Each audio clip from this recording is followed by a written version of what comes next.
नमस्कार मेरे प्रिय साथियों मित्रों, आज साथियों 15 अप्रैल है। आज की कुछ महत्वपूर्ण खबर देखेंगे जो प्रतियोगी छात्र छात्राओं से जुड़ी होगी।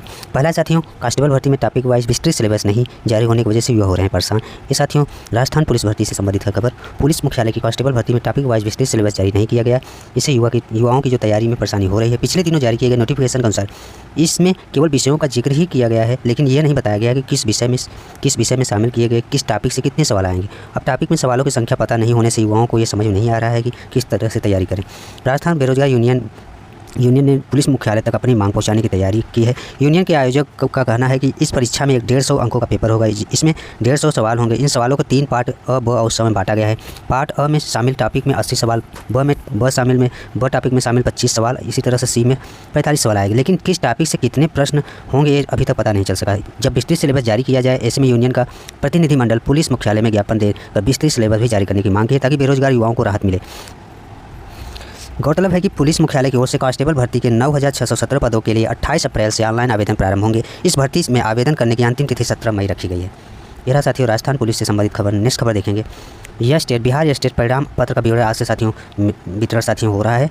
यह स्टेट का परिणाम पत्र का वितरण मंगलवार से यानी आज से शुरू है। पटना जिला समेत अन्य राज्यों के अभ्यर्थियों को भी परिणाम पत्र जो है पटना से ही मिलेगा। कुल 1,71,303 अभ्यर्थी को परिणाम पत्र साथियों उपलब्ध कराया जाएगा। इसमें 11 स्कूलों में वितरण कार्यक्रम चलेगा। वितरण कार्यक्रम का यहाँ समय बताया गया है 15, 16, 17, 19, 21, 22 और 24 अप्रैल को सुबह 10 बजे से शाम 4 बजे तक आप लोग उपलब्ध होकर ले सकेंगे। जिला शिक्षा पदाधिकारी संजय कुमार ने कहा है कि सभी महत्वपूर्ण दस्तावेज लेकर रोल नंबर के अनुसार निर्धारित तिथि को वितरण केंद्र पर अभ्यर्थी आएंगे। जो अभ्यर्थी परिणाम पत्र नहीं प्राप्त कर पाए हैं उनके लिए वितरण कार्यक्रम पुनः निर्धारित किया जाएगा। साथियों जो किसी कारण से नहीं पहुंच पाएंगे उनके लिए बाद में भी ये डेट रखेंगे। नेक्स्ट खबर देखेंगे। ये साथियों खबर है टीजीटी पीजीटी से संबंधित खबर। बड़ी परीक्षाओं के लिए चुनौती बन रही है केंद्र निर्धारण की नीति। संख्या अधिक होने के कारण सेंटर मिलने में प्रॉब्लम हो रही है। बड़ी परीक्षाओं के लिए परीक्षा का निर्धारण नीति चुनौती बनती जा रही है। इसकी वजह से उत्तर प्रदेश लोक सेवा आयोग को पिछले साल PCS और ROA प्रारंभिक परीक्षा टालनी पड़ी थी। वही उत्तर प्रदेश सेवा चयन आयोग को भी अपनी 2 परीक्षाएं टालनी पड़ी। काफ़ी मशक्कत के बाद केंद्रों की व्यवस्था होने पर शिक्षा सेवा चयन आयोग 16 और 17 अप्रैल को असिस्टेंट प्रोफेसर भर्ती कराएगा। दरअसल इसमें विद्यार्थी भी तो कम है, लेकिन टीजीटी और पीजीटी में विद्यार्थियों की संख्या अधिक है। इससे पहले ये परीक्षा एक बार टल चुका है। वही आयोग ने 14-15 मई को प्रस्तावित प्रशिक्षित स्नातक परीक्षा यानी साथियों टीजीटी परीक्षा के लिए सभी जिलाधिकारियों को पत्र भेजकर केंद्रों की सूची मांगी है। प्रत्येक जिले में कम से कम 30 केंद्रों की सूची मांगी गई है। टीजीटी परीक्षा भी एक बार टाली जा चुकी है। इस परीक्षा के लिए 8 लाख से अधिक अभ्यर्थी ने आवेदन किए हैं और इतनी बड़ी संख्या में परीक्षा कराने के लिए आयोग को 2000 से अधिक केंद्रों की जरूरत होगी। नई केंद्र निर्धारण नीति में निजी स्कूलों को केंद्र बनाए जाने पर रोक है। ऐसे में पर्याप्त संख्या में केंद्रों की व्यवस्था कर पाना बड़ी चुनौती है। दूसरी ओर उत्तर प्रदेश लोक सेवा आयोग ने 27 जुलाई को ROA के 2023 का भी जिलाधिकारियों को पत्र भेजकर इसके लिए भी परीक्षा केंद्र की सूची मांगी गई है।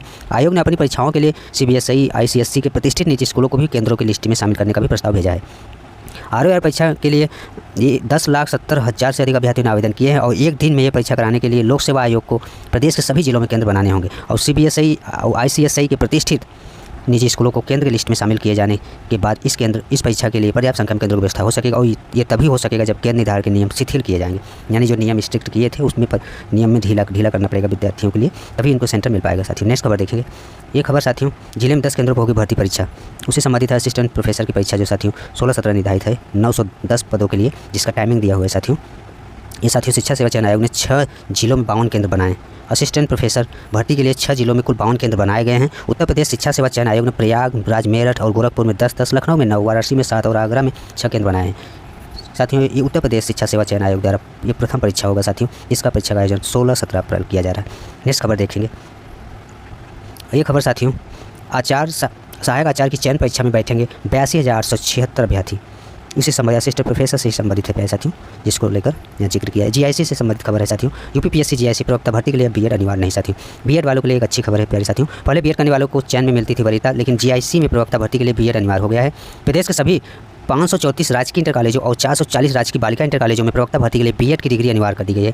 पिछले महीने 28 मार्च को जारी उत्तर प्रदेश विशेष अधीनस्थ शैक्षणिक यानी प्रवक्ता संवर्ग सेवा द्वितीय संशोधन नियमावली 2024 में यह बदलाव किया गया है। इससे पहले 2020 में आई प्रवक्ता भर्ती में BEd अधिमानव अर्हता थी और चयन में वरीयता मिलती थी।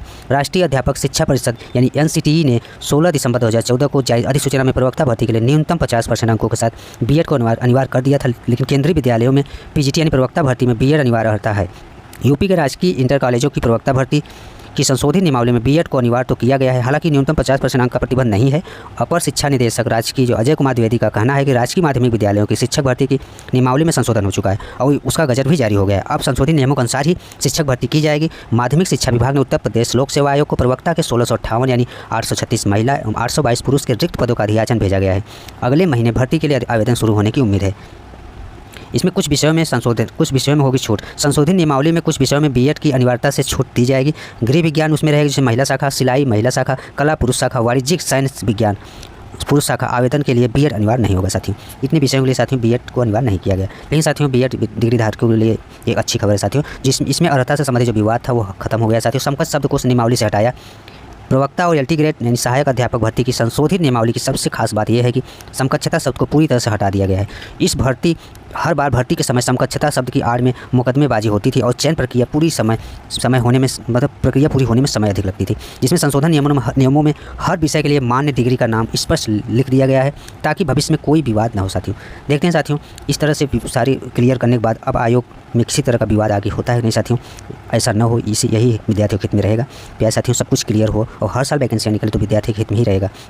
प्रवक्ता इतिहास की योग्यता का विवाद भी खत्म हो गया है। प्रवक्ता भर्ती की संशोधित नियमावली में इतिहास विषय को लेकर होने वाले विवाद पर भी विराम लग गया है। संशोधित अर्हता में प्रवक्ता इतिहास के लिए प्राचीन, मध्यकालीन और आधुनिक इतिहास में स्नातकोत्तर उपाधि को मान्य किया गया है। पहले नियमावली में सिर्फ इतिहास विषय लिखा था। कुछ विश्वविद्यालय ऐसे हैं जिनकी डिग्री पर प्राचीन इतिहास, मध्यकालीन इतिहास या आधुनिक इतिहास लिखा होता है। इन डिग्रीधारियों के आवेदन पर विवाद होता था। अभ्यर्थियों को कोर्ट के चक्कर लगाने होते थे। अब ये भी प्रॉब्लम को साथियों सॉर्ट आउट कर दिया गया है। प्रवक्ता भर्ती की जो संशोधन नियमावली में इतिहास विषय को लेकर जो विवाद होते थे उसमें भी विराम लग गया है प्यारे साथियों। अब साथियों वैकेंसी आने की देरी है। संभावना है अप्रैल लास्ट या अगले महीने आप लोगों को वैकेंसी देखने को मिले। इसलिए प्यारे साथियों अपने सब्जेक्ट को धार देते रहिए, अच्छे से पढ़ते रहिए, क्योंकि वैकेंसी आप लोगों को बहुत जल्द से जल्द देखने को मिलेगा जीआईसी। और ये रहा प्यारे साथियों आज के कुछ महत्वपूर्ण खबर। धन्यवाद।